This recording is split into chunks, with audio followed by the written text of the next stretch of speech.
Hello बच्चों, welcome to Sunil academy. और आज बेटा हम पढ़ेंगे चैप्टर नंबर 11 जिसका नाम है surface area and volume. Important chapter है बच्चों। ये कॉम्पिटिटिव एग्जाम में भी इस पर बड़े सारे क्वेश्चन पूछे जाते हैं और क्लास 10th में भी ये चैप्टर आपको पूछा जाएगा। सेम फिगर्स हैं, बस वहीं पे आपको ये पूछे जाएंगे फिर से। अब बेटा यहाँ पे क्या होता था कि पहले 8 एक्सरसाइज होते थे। अब क्या हुआ है कि 4 एक्सरसाइज यहाँ से कट हो चुकी है। जो आपकी पहली एक्सरसाइज है वो कोन पर बेस्ड है। सबसे पहले बेटा बेसिक समझेंगे, कोन होता क्या है, उसके डायमेंशन समझेंगे, curve surface area, total surface area क्या है, फॉर्मूले पढ़ेंगे। उसके बाद में एक एक करके क्वेश्चन सॉल्व करना सीखेंगे। अगर आप वीडियो देखते हो तो लाइक जरूर करिएगा, चैनल को लाइक सब्सक्राइब शेयर कमेंट जरूर करें। क्वेश्चन नंबर 1 करने से पहले कोन समझें। ये कोन है बेटा, आपने आइसक्रीम भी खाई होगी, वो शेप आपको याद है, मैंने वही बनाई हुई है ना। तो कोन में क्या होता है, बेस में एक सर्कल होता है ऐसे। अब ये सर्कल है बेटा, तो सर्कल की रेडियस होती है, कंफर्म हो गया। तो ये लाइन सेंटर से शुरू हो रही है, सर्कमफ्रेंस तक जा रही है, बाउंड्री तक, ये रेडियस हो गया। अब ये सेंटर से लेके यहां तक जो लाइन दिख रही है ये हाइट है कोन की। और ये जो इंक्लाइंड साइड है ये होती है आपकी स्लांट हाइट। ठीक है, इसको बोलते हैं स्लांट हाइट, याद रखिएगा। ये होती है बेटा स्लांट हाइट। अब देखो बेटा, curve surface area of cone क्या होता है। जब मैं कर्व की बात करता हूं तो मैं क्या करता हूं बेटा, इसका बेस और टॉप छोड़ देता हूं, पीछे जो बाउंड्री बची है आपकी उसको हम बोलते हैं कर्व सरफेस एरिया। मतलब कर्व का मतलब ये वाला पोर्शन, ये वाला, ये छोड़ दो। और इसका टॉप तो चलो है ही नहीं, अगर टॉप होता है वो भी छोड़ देना है। तो कर्व्ड होता है बेटा साइड वाला एरिया, है ना। जैसे रूम है, उसकी जो 4 दीवारें हैं that is your curve surface area. अगर मैं टॉप और बॉटम इंक्लूड कर लूंगा तो बन जाएगा टोटल सरफेस एरिया। इसका जो कर्व सरफेस एरिया उसका फॉर्मूला है pi R L, R for radius, L is a slant height. Total surface area कैसे निकलता है बेटा, कर्व्ड उसमें टॉप और बॉटम ऐड कर दो। कर्व्ड कितना है, पाई आर एल। टॉप इसका है नहीं लेकिन बॉटम में क्या है, सर्कल, सर्कल का एरिया करता है pi R square. Pi R common लोगे तो क्या बन जाएगा, एल प्लस आर। अब आपको पता चल गया होगा कि टीएसए का फॉर्मूला ये कैसे आता है। ठीक है, फॉर्मूला बनाना भी आना चाहिए। उसके अलावा बेटा एक रिलेशन है, एल स्क्वायर किसके बराबर होता है, एच स्क्वायर प्लस आर का स्क्वायर। तो कभी कभी ये भी इस्तेमाल करना पड़ता है। तो ये कुछ टर्म्स थी कोन की, उसके फॉर्मूले। अब इस पर बेस्ड पूरी की पूरी एक्सरसाइज है, फटाफट सॉल्व करना सीखते हैं। क्वेश्चन में 1 देखिए बेटा, diameter of base of cone is 10.5 centimetre. तो यहां देखो बेटा, डायमीटर जो है वो कितना है, 10.5 सेंटीमीटर। तो रेडियस कितना हो जाएगा, रेडियस तो हाफ होता है, बनेगा 10.5 डिवाइडेड बाय 2 सेंटीमीटर। ये बन जाएगा 105 और ये 2 मल्टीप्लाई बाय 10। ठीक है, तो ये बन जाएगा बेटा 105 डिवाइडेड बाय 20। इसको मैं फ्रैक्शन में लिख लेता हूं, ये 5 4 521, तो ये बन जाएगा 21 divided by 4 centimetre. Slant height, तो यहां देखिए बच्चों, जो स्लांट हाइट होती है हमारी, स्लांट हाइट उसको क्या बोलते हैं, एल।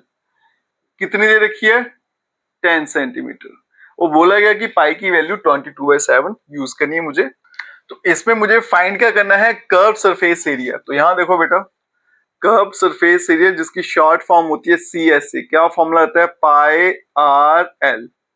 पाई आ गया 22/7, रेडियस बन गया 21/4 और स्लांट हाइट है बेटा 10। अब देखो ये 7 3 से कैंसिल होगा, ये 2 ये 11 से कैंसिल कर देते हैं। तो बचेगा बेटा 11 मल्टीप्लाई 3 फिर मल्टीप्लाई 10, और ये 2 भी तो कैंसिल हो रहा है, 2 5 10। इसको भी मैं हटा देता हूं यहां से, तो बचेगा 11 मल्टीप्लाई 3 और मल्टीप्लाई में आ गया 5। अब इसको मल्टीप्लाई करेंगे, ये बन गया 15, तो 11 मल्टीप्लाई बाय 15। अगर दोनों मल्टीप्लाई करें, 15 को 10 से कर तो 150 और 15 ऐड करूंगा 165, तो 165 सेंटीमीटर स्क्वायर। और यही इस क्वेश्चन का आंसर है। ठीक है, चलते हैं बच्चों नेक्स्ट क्वेश्चन। नेक्स्ट क्वेश्चन में बेटा पूछा गया है टोटल सरफेस एरिया कोन का मुझे फाइंड करना है। स्लांट हाइट दे रखी है और उसके अलावा डायमीटर ऑफ बेस, डायमीटर मुझे दे रखा है। मुझे डायमीटर से कोई लेना देना नहीं होता बेटा, सिर्फ और सिर्फ रेडियस चाहिए होता है। अब यहां देखिए, मुझे स्लांट हाइट दे रखा है बच्चों, तो ये स्लांट हाइट है जिसको हम एल से डिनोट करते हैं, वो कितना है यहाँ पे 21 मीटर। उसके अलावा डायामीटर जो है वो है हमारे पास 24 मीटर। तो रेडियस कितना हो जाएगा, radius is equals to 24 divided by 2 बन जाएगा 12 मीटर। फाइंड क्या करना था? Total surface area. अब यहां देखिएगा बच्चों, टोटल सरफेस एरिया, ठीक है। क्या फॉर्मूला है आपके सामने बच्चों? पाई आर और यहाँ पे एल प्लस आर। पाई की वैल्यू 22/7, आर इज रेडियस कितना है वो 12, फिर ब्रैकेट में एल के बदले में आ गया 21 और रेडियस आ गया 12। ये बनेगा 22/7 मल्टीप्लाई बाय 12 और मल्टीप्लाई बाय 33। अब इन सबको मल्टीप्लाई करेंगे, ये तो कैंसिल होगा नहीं, तो पहले 33 और 22 को मल्टीप्लाई करते हैं, ठीक है। मैं यहाँ पे आपको दिखाता हूँ, 33 और 22 कर लेते हैं। कैसे करेंगे शॉर्टकट में बेटा? 3 इंटू 2 6, फिर क्रॉस मल्टीप्लाई करो 6, ये भी 6, ऐड कर दो 12, कैरी 1 हो गया। अब इनको करो मल्टीप्लाई, कितना बन गया? 6 + 1 7। अब 7 26 को करेंगे मल्टीप्लाई 12 से, ये बन गया 12। ये आ गया बेटा 2 कैरी 1, 4 1 5 हो गया, और ये आ गया 14, ये बन गया आपका 6 2 7। ये आ गया 2 1 कैरी 1, कितना हो गया? 7 और 8। तो इसका आंसर आ गया 8712 डिवाइडेड बाय 7। बेटा इन क्वेश्चन में आपकी कैलकुलेशन अच्छी होनी चाहिए, उस पर भी थोड़ा ध्यान देना पड़ेगा। अब इसको डिवाइड करते हैं, तो डिवाइड देखिएगा बच्चों, ये आ गया 8712 डिवाइडेड बाय 7। 1 से करूंगा तो 7, ये 1 कैरी किया 17, 7 2 14 होता है, 3 रिमाइंडर, कैरी 1 हुआ 31, 7 4 से 28 होता है, रिमाइंडर 3, ये 32 बन गया, 7 4 से फिर से 28 होता है, ये बन गया बेटा 4, पॉइंट लगेगा 0, 7 5 जा 35, फिर बन जाएगा बेटा 5 50 बन गया, और 7 7 जा 49, 2 पॉइंट तक ठीक है। तो ये बन जाएगा 1244.57 सेंटीमीटर, सॉरी मीटर स्क्वायर, और ये इस क्वेश्चन का आंसर है, ठीक है। चलते हैं बच्चों नेक्स्ट क्वेश्चन पे। नेक्स्ट क्वेश्चन में बच्चों मुझे कर्व सरफेस एरिया कोन का दे रखा है, स्लांटाइड भी दे रखी है। पहले मुझे फाइंड करना है रेडियस कितना होगा बेस का, और फिर total surface area of the cone. अब यहां देखिएगा बच्चों, कर्व सरफेस एरिया कितना है? 308 सेंटीमीटर का स्क्वायर। स्लांट हाइट, ये आ गया हमारा स्लांट हाइट, जिसको L से डिनोट करते हैं, वो कितना है? 14 सेंटीमीटर। कर्व सरफेस एरिया का फॉर्मूला वहां देखो क्या बच्चों? पाई आर है, तो यहाँ पे आएगा पाई आर एल, और ये आ गया 308। पाई की वैल्यू 22/7, रेडियस मुझे पता नहीं है, लेकिन L कितना है? 14, और ये बनेगा 308। तो R कितना हो जाएगा? 308 मल्टीप्लाई, ये डिवाइड में वहां जाके मल्टीप्लाई, और ये मल्टीप्लाई में थे तो यहाँ पर आके डिवाइड में चले जाएंगे, ठीक है। अब ये 14 से अगर मैं इसको कट करूं, 14 2 28, फिर से 28, 14 2 ये 22 भी कैंसिल, तो रेडियस बन गया 7 सेंटीमीटर। और पार्ट 1 में मुझे ये पूछा था कि रेडियस कितना है। फिर पूछा गया बच्चों total surface area of cone, क्या फॉर्मूला है? पाई आर, फिर आ गया एल प्लस आर, तो बन जाएगा बेटा 22/7, आर इज द रेडियस 7, और ब्रैकेट में L is the slant height. Slant height कितनी थी? 14, प्लस आर कितना है? 7, ये 7 7 सीधा कट जाएगा, 22 मल्टीप्लाई 21। अब यहाँ देखो बेटा 22 को 10 से मल्टीप्लाई करेंगे 220, मैं कैसे करता हूँ वो देखते हो। फिर से 10 से करेंगे तो 220, और फिर 1 से करेंगे तो 22, कितना आ गया? 2 6 और 4, 462 सेंटीमीटर स्क्वायर, और यही इस क्वेश्चन का आंसर है। चलते हैं बच्चों नेक्स्ट क्वेश्चन, पे। और ये क्वेश्चन कहता है conical tent is 10 metre high. 10 metre high का मतलब हाइट ऑफ टेंट दे रखी है, रेडियस भी दे रखा है मुझे, कितना है? 24 मीटर। और क्या क्या पता करना है? स्लांट हाइट कितनी है टेंट की, और दूसरा cost of the canvas required, उसको बनाने में जो आपका कपड़ा यूज हुआ है कन्वर्स, उसकी कॉस्ट कितनी है, और 1 मीटर स्क्वायर की कॉस्ट कितनी है? 70 रुपीज, ये मुझे दे रखी है। अब यहाँ देखिए बच्चों, पहले गिवन लिख लेते हैं।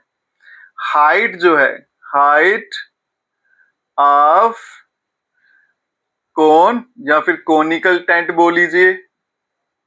हाइट को बच्चों h बोलते हैं और वो कितनी है 10 मीटर।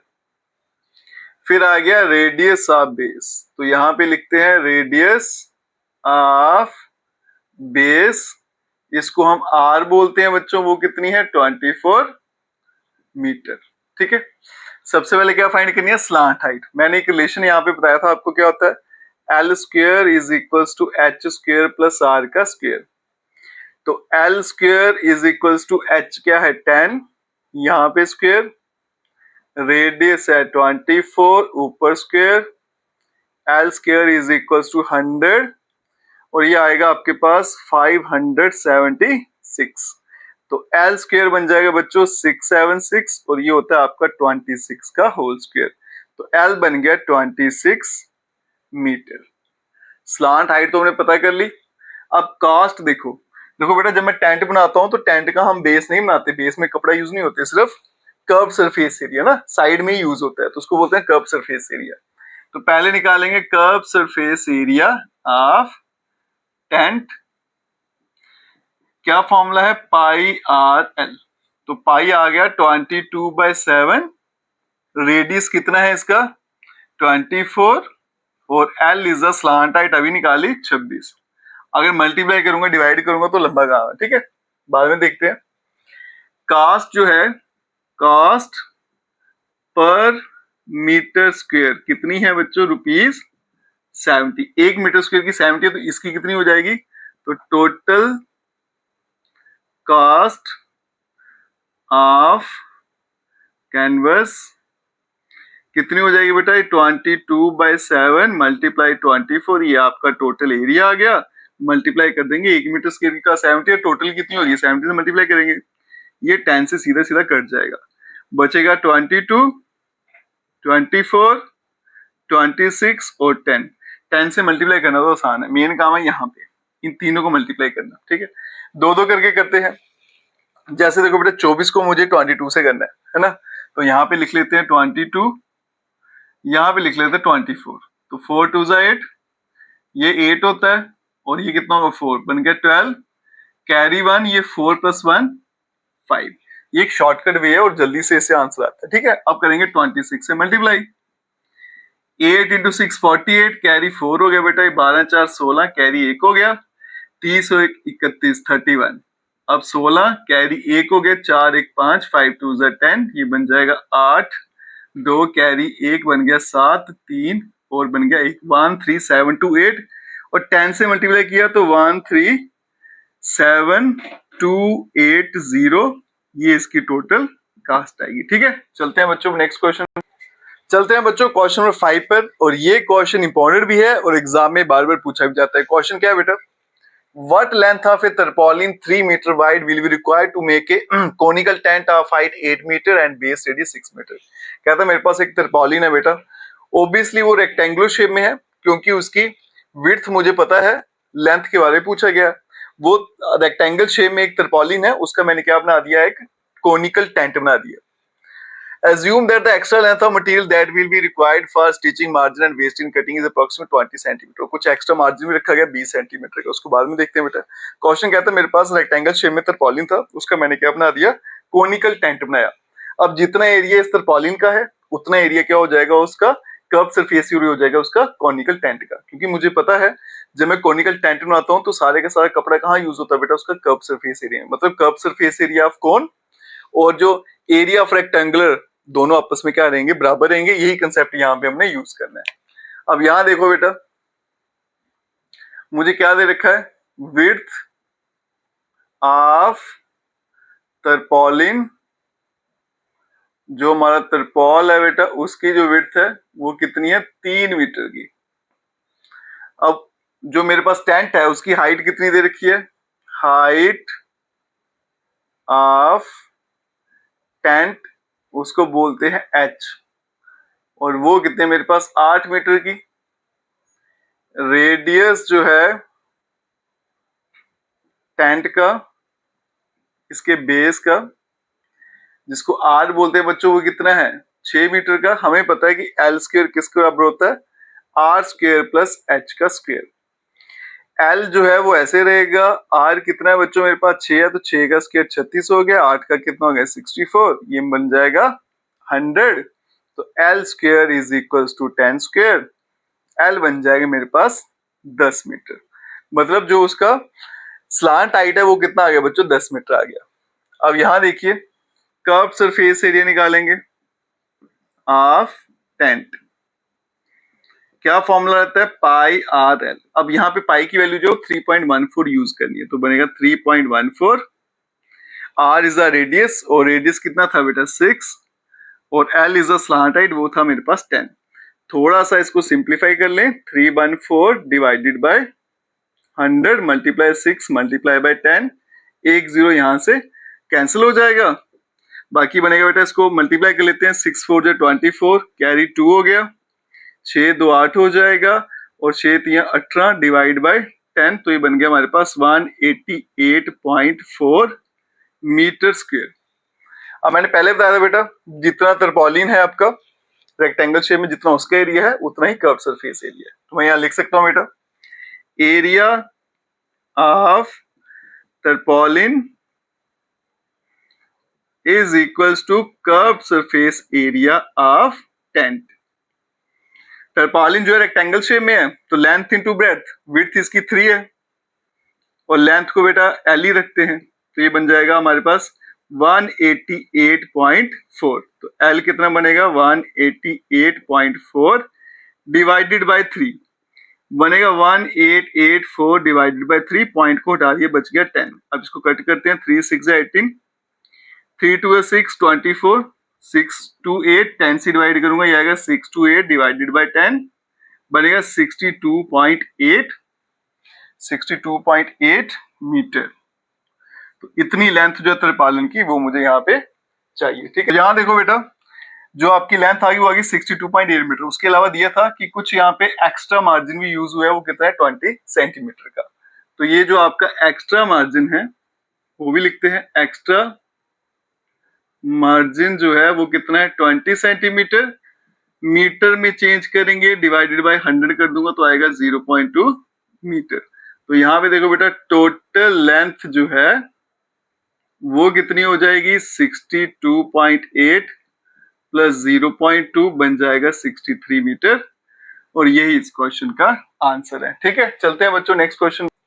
क्वेश्चन नंबर 6 देखिए बच्चों, slant height and base diameter of A conical tomb, कौन शेप में टॉम्ब है, उसकी स्लांट हाइट भी दे रखी है, डायमीटर भी दे रखा है आपको। Find the cost of white washing it's curve surface, यहाँ पे साफ साफ दिया है कि उसके कर्व सरफेस एरिया को व्हाइट वॉश करना है, कितना खर्चा आएगा, और बोला गया बच्चों की 100 मीटर स्क्वायर का खर्चा है 210 रुपए, ठीक है। पहले तो निकालते हैं उसका कर्व सरफेस एरिया कितना है। उसके लिए बेटा यहाँ पे मुझे स्लांट हाइट दे रखी है, स्लांट हाइट जिसको हम क्या बोलते हैं एल, वो कितना है यहाँ पे 25 मीटर। डायामीटर कितना है यहाँ पे, डायामीटर जो है 14 मीटर है बच्चों, ये आ गया 14 मीटर। तो हमारे पास जो रेडियस है वो हो जाएगा 7 मीटर, क्योंकि डायमीटर हाफ रहता है। अब निकालेंगे कर्व सरफेस एरिया, क्या फॉर्मूला है, पाई आर एल। पाई की value 22/7, radius 7, L is a slant height, वो आ गई 25। सीधा सीधा हम कैंसिल कर देते हैं, तो ये बनेगा बच्चों 25 मल्टीप्लाई बाय 22। अब देखो यहाँ पे इसको मैं ऐसे लिख सकता हूँ, 25 मल्टीप्लाई 10 प्लस 10 प्लस 2, है ना। 25 को 10 से करोगे 250, फिर 10 से किया 250, फिर 2 से करूंगा तो क्या आ जाएगा 50, कितना बन गया 500, और 50 ऐड किया तो 550 मीटर स्क्वायर, ठीक है। तो ये बेटा छोटे छोटे टिप्स रहते हैं, कैलकुलेशन आसानी से कैसे करनी है। आगे चलते हैं। अब यहां देखो बेटा, कॉस्ट जो दे रखी है वो दे रखी है पर 100 मीटर स्क्वायर की, वो कितनी है ₹210। जब तक कॉस्ट 1 मीटर स्क्वायर की नहीं पता चलती तब तक हमारा आंसर नहीं आएगा। तो ये आपको कंफ्यूज करने के लिए दिया बच्चों। 1 मीटर स्क्वायर होगा तो सीधा मल्टीप्लाई कर देंगे, लेकिन 100 है, पहले इसको 1 बनाइए। तो कॉस्ट पर मीटर स्क्वायर कितना होएगा 210 डिवाइडेड बाय 100।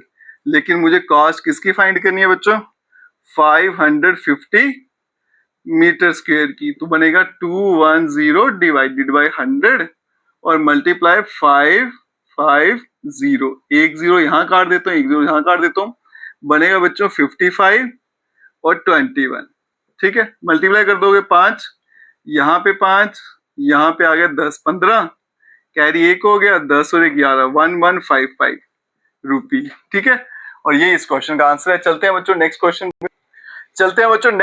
पे। और ये क्वेश्चन कहता है जोकर कैप जो है वो कौन शेप में रहती है बच्चों? रेडियस उसका दे रखा है, हाइट भी दे रखी है, area of the sheet required to make 10 such cap. ऐसी 10 कैप बनाने में कितना एरिया इस्तेमाल होगा शीट का? एक का देखेंगे, मल्टीप्लाई 10 और आपका आंसर आ जाएगा। तो यहाँ पे देखो बच्चों गिवन में क्या है, एक तो मुझे रेडियस दे रखा है, रेडियस कितना है बच्चों यहाँ पे 7 सेंटीमीटर का। उसके अलावा हाइट जो है, हाइट कितना दे रखा है 24 सेंटीमीटर का। मुझे क्या निकालना है? कर्व सरफेस एरिया, क्योंकि आपने देखी होगी जोकर कैप जो होता है उसका बेस नहीं है तो वो ओपन होता है, सिर्फ कर्व सरफेस एरिया। फॉर्मूला है पाई आर एल। आर तो आ गया लेकिन एल नहीं है, उसके लिए मेरे पास रिलेशन है बच्चों, L square is equals to R square plus H का स्क्वायर। एल स्क्वायर आर का स्क्वायर बनेगा बेटा 49, 24 को होता है 576, एल स्क्वायर बन जाएगा 625 और ये रहता है बेटा 25 का होल स्क्वायर। एल बन जाएगा मेरे पास 25 सेंटीमीटर। अब निकालेंगे curve surface area C S A. क्या फॉर्मूला रहता है? Pi R L. पाई की value 22/7, R is the radius 7, L is a slant height, वो कितनी है 25। ये कट जाएगा, ये बनेगा बेटा 25 मल्टीप्लाई बाय 22। अब इसको मल्टीप्लाई कैसे करता हूं मैं? ये आ गया 25, ये आ गया बच्चों 10 प्लस 10 प्लस 2, 10 से करूंगा तो कितना आएगा 250, फिर से 250 और 2 से करूंगा तो आ गया 50, ये बन गया 550 सेंटीमीटर स्क्वायर। ये ए कैप का ना, तो मुझे 10 कैप का निकालना है। तो curve surface area of 10 caps is equals to 550 multiply by 10, तो बन जाएगा बच्चों 5500 सेंटीमीटर स्क्वायर। और यही इस क्वेश्चन का आंसर है। चलते हैं बच्चों लास्ट क्वेश्चन पे। चलते हैं बच्चों इस एक्सरसाइज के लास्ट क्वेश्चन पे। क्वेश्चन क्या है बच्चों? आपने देखा होगा रोड पे बैरिकेड्स पड़े होते हैं कोन शेप में, तो 50 बैरिकेड्स हैं, उनको हमने क्या करना है बेटा? पेंट करना है। तो पेंट कहाँ पे होगा? उसके कर्व सरफेस एरिया पे। कितना खर्चा आएगा वो मुझे पूछा गया, और यहाँ पे मुझे हाइट भी दे रखा है, डायमीटर भी दे रखा है, और कास्ट ऑफ पेंट का 12 पर मीटर स्क्वायर, 1 मीटर स्क्वायर का खर्चा वो भी दे रखा है। उसके अलावा पाई कितना यूज करना है और इस रूट की वैल्यू कितनी लेनी है वो भी मुझे मेंशन है। अब यहाँ देखो बच्चा, सबसे पहले हाइट जो है वो है 1 मीटर, तो यहाँ लिख लेते हैं बच्चों हाइट कितनी है 1 मीटर की। डायामीटर जो है, डायामीटर कितना दे रखा है मुझे 40 सेंटीमीटर। तो रेडियस कितना हो जाएगा बच्चों? Radius is equals to 20 centimetre, लेकिन ये मीटर में है, इसको अगर मीटर में चेंज करना है डिवाइडेड बाय 100, एक जीरो कैंसल, तो 0.2 मीटर आएगा। ठीक है, अब मुझे क्या फाइंड करना था? Curve surface area. फॉर्मूला है पाई आर एल, एल मेरे पास नहीं है तो रिलेशन यूज करेंगे, L square is equals to R square plus H का square. L square is equals to R कितना है 0.2 का स्क्वायर, प्लस हाइट कितना है 1, तो ये बनेगा 1 का स्क्वायर। तो L square is equals to बेटा 0.04 बनेगा, प्लस का 1 ऐड किया तो 1.04 बन गया। तो L बन गया रूट ऑफ 1.04 और इसका आंसर है 1.02। तो हाइट कितना आ गया है 1.02 मीटर। ठीक है जी, तो जो मेरे पास हाइट है कोन की वो कितनी आ गई है, सॉरी ये L स्लांट हाइट है, इसको मैंने ऐसे लिख दिया था। स्लांट हाइट कितनी आ गई 1.02 मीटर। अब निकालेंगे बच्चों curve surface area CSA। Formula है पाई आर एल, पाई की value 3.14 multiply by radius, radius कितना है इसका 0.2 और मल्टीप्लाई एल वो है बेटा 1.02। अब यहाँ पे लंबी सी कैलकुलेशन है हमारे पास, इसको फिलहाल ऐसे रखते हैं। तो कॉस्ट जो है बच्चों पर मीटर स्क्वायर वो कितना है, ₹12। तो टोटल कॉस्ट जो आएगी, टोटल कॉस्ट वो कितनी हो जाएगी, यहाँ देखो 3.14 मल्टीप्लाई 0.2 मल्टीप्लाई 1.02 मल्टीप्लाई 12 और साथ में मल्टीप्लाई 50, क्योंकि मेरे पास टोटल हॉलो कोन्स कितने हैं बच्चों, 50 हैं। एक एरिया इतना है तो 50 का कितना होगा, मल्टीप्लाई बाय 50। ये चाहे आप पहले यहाँ पे इसके बाद में भी लिख सकते हो। उसके बाद में पर मीटर का खर्चा 12 है तो टोटल क्या हो जाएगा, सारा मल्टीप्लाई होगा। अब यहाँ पे कैलकुलेशन देखिए कैसे करेंगे, पॉइंट हटा लेते हैं पहले। 314 डिवाइडेड बाय 100, फिर 2/10, फिर 102 डिवाइडेड बाय 100, फिर आ गया 12, फिर आ गया हमारे पास 50। अब यहाँ देखो बच्चों, यहाँ पे हम क्या करते हैं, 50 और 100 यहाँ पे कैंसिल करता हूँ और ये 2 और 2 कैंसिल करता हूँ, तो बचेगा 314 multiply 102 multiply by 12 divided by 1000। Denominator में जितने ज्यादा जीरो हो इतनी अच्छी बात है, क्योंकि डिवाइड नहीं करना पड़ता, सिर्फ पॉइंट लगाना है। अब यहाँ देखो बेटा, ये 314 102 और 12, पहले मैं इसको मल्टीप्लाई करूंगा और नीचे 1000 है उससे डिवाइड करना आसान है, बस पॉइंट ही लगाना होता है। तो पहले मैं इन दोनों को मल्टीप्लाई करता हूँ। आप देखिएगा कैसे करेंगे, ये आ गया 314 और ये आ गया 102। पहले बेटा इन दोनों को करो, फिर कितना आएगा 8, इसको मैं हटा देता हूँ। अब क्रॉस मल्टीप्लाई करिएगा, कितना आएगा 2, इसको करूंगा कितना आएगा 0, तो 2 + 0 2 ही रहेगा, ठीक है, इसको भी हटा देते हैं। नेक्स्ट देखो बेटा, अब इस वाले पेयर को लास्ट वाले से करना, 3 × 2 6, 1 × 4 4, और इसको भी करेंगे 0 × 1 क्या होता है 0, ये सारा मैं ऐड कर देता हूँ, 6 4 10, कैरी आ गया 1, ठीक है, इसको यहां से हटा देता हूँ। अब ये वाला पेयर सबसे हो गया, अब इसकी बारी, 0 × 3 क्या होगा 0, 1 × 1 क्या हो गया 1, 1 + 1 2, और लास्ट में इसको मल्टीप्लाई करूंगा तो 3, तो ये बन गया मेरे पास 32028। अब मल्टीप्लाई करना है 12 से, तो यहीं पे कर देते हैं, 16 कैरी 1 4 1 5 हो जाएगा, 0 हो जाएगा, 4 हो जाएगा, 6, 2 से मल्टीप्लाई करने का मतलब डबल कर दीजिए, 1 से हो रहा तो बेटा सेम लिखेंगे, 0 2 3 प्लस करेंगे तो 6 8 5 13, 3 कैरी 1 हो गया, यहाँ पे भी 3 आ गया, ये 4 आ गया, ये 8 आ गया, ये आ गया 3। अब 1000 से डिवाइड करेंगे तो बनेगा 384.336, ठीक है। तो यहाँ पे इसका जो फाइनल आंसर है वो आएगा 384.336, ठीक है, यही इस क्वेश्चन का आंसर है। इसके साथ आपकी एक्सरसाइज पे खत्म हो जाती है बच्चों, पूरी एक्सरसाइज जो है फॉर्मूला पर बेस्ड है। फॉर्मूला पर फोकस करिएगा और थोड़ी सी कैलकुलेशन आपकी अच्छी होनी चाहिए। अगर आप वीडियो देखते हो लाइक जरूर करिएगा और चैनल को लाइक सब्सक्राइब शेयर कमेंट जरूर करें। Best of luck.